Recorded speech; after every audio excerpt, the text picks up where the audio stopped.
فذکر انما انت مذکر لست علیہم بمسیطر الا من تولی وکفر فیعذبہ اللہ العذاب الاکبر ان الینا ایابہم ثم ان علینا حسابہم۔ اے پیغمبر صلی اللہ علیہ وآلہ وسلم، پس آپ نصیحت فرمائیں۔ بلا شبہ آپ صرف ایک نصیحت کرنے والے ہیں، آپ ان پر داروغہ نہیں ہیں۔ ہاں، جو پھرا اور اس نے کفر کیا تو اسے اللہ تعالیٰ بڑا عذاب کریں گے۔ یقیناً ہماری طرف ان کا لوٹنا ہے، پھر یقیناً بلا شبہ ہمارے ذمہ ان کا حساب لینا ہے۔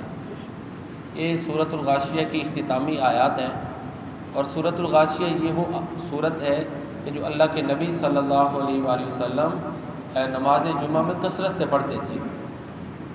اگر اس سورہ مبارکہ کا جو خلاصہ یا مرکزی کہہ لیں مضامین جو ہیں وہ سامنے رکھیں تو قیامت کا ایک خوفناک نام لیا گیا، الغاشیہ، کہ ڈھانپ لے، اپنی لپیٹ میں لے لے۔ خوف پیدا ہوتی ہے، اس سے خوف پیدا ہوتا ہے۔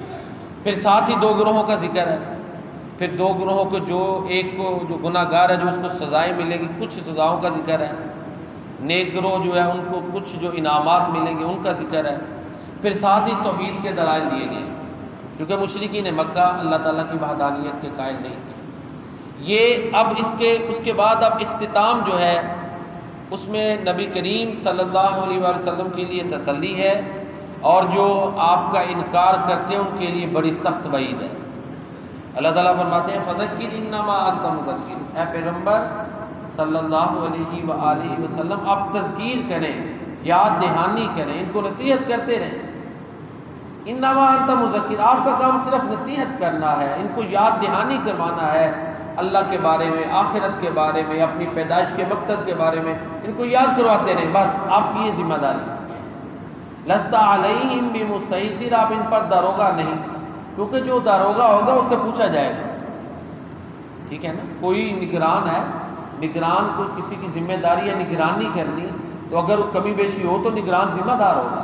تو اللہ تعالیٰ نے فرمایا آپ ذمہ دار نہیں، آپ ان کے داروغہ نہیں ہیں کہ فلاں نے اسلام کیوں نہیں قبول کیا اور فلاں نے کیوں نہیں یہ بات مانی۔ آپ سے یہ نہیں پوچھا جائے گا، بس آپ کا کام ہے بات پہنچا دیں، بس ہمارا پیغام پہنچا دیں۔ یہ تو آپ کو تسلی دی نا اللہ تعالیٰ نے، اور جو منکرین ہیں ان کی طرف پھر رخ پھیر دیا گفتگو کا۔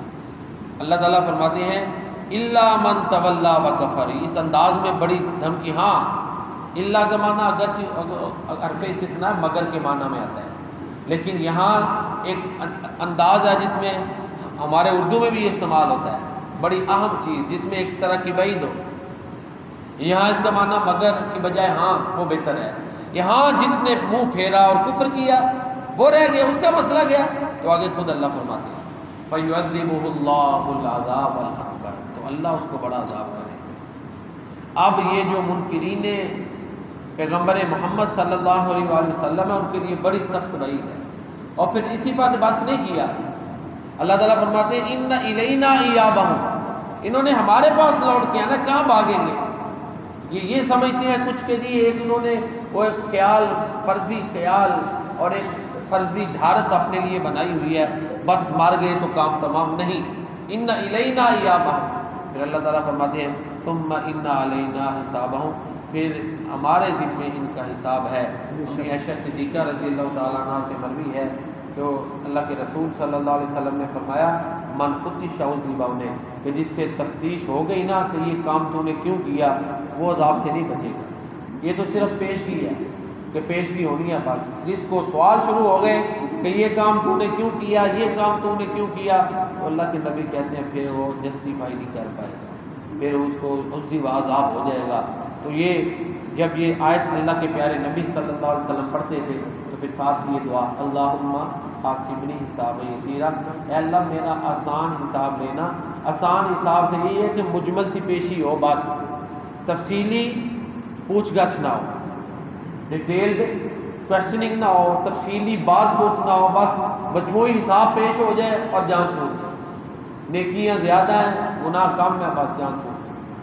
تو یہ دعا اللہ کے پیارے نبی صلی اللہ علیہ وسلم سکھاتے تھے، اللہم اے اللہ حاسبنی حساب یسیرا، تو مجھ سے میرا حساب لینا۔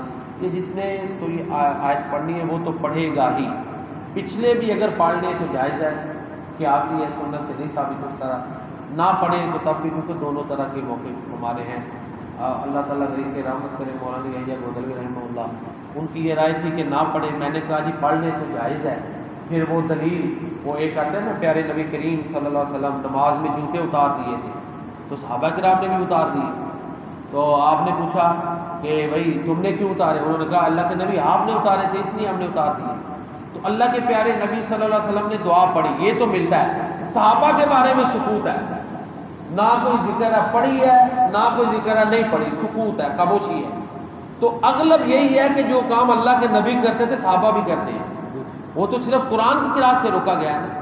تو لہٰذا اگر کوئی دعا دل میں پڑھے، اسی طرح ہمارے لوگ بہت سختی کرتے ہیں، بعد سبی اسم ربک الاعلی الذی خلق فسوی ملا دیتے ہیں، وہ اللہ کے بندے پڑھنے والے تو پڑھ رہی ہے نا، وہ تو پڑھے، وہ اپنی کوئی سنت چھوڑ رہا ہے۔ پھر حدیث میں آتا ہے اللہ کے نبی جب آیات عذاب سے گزرتے تو عذاب سے پناہ مانگتے۔ اب جس بھی آیت سے مرضی گزرے آپ مانگ سکتے ہیں، جن آیات سے آپ گزرتے، جن میں نعمتیں سوال کرتے۔ تو یہاں تو حدیثوں میں آتا ہے کچھ لوگ اتنی شدت کر گئے ہیں وہ ملا ہی دیتے ہیں، اور بھائی آپ تو پڑھ لو نا، اس پہ تو سب کا اتفاق ہے، آپ خود بھی نہیں پڑھتے، تو یہ بھی طریقہ غلط ہے۔ باقی مقتدیان اگر پڑھ لیں تو جائز ہے، نہ بھی پڑھیں تو اس میں کیونکہ بعض احکامات نہیں ہیں۔ الحمدللہ ہماری سورۃ الغاشیہ کی تفسیر مکمل ہو گئی ہے۔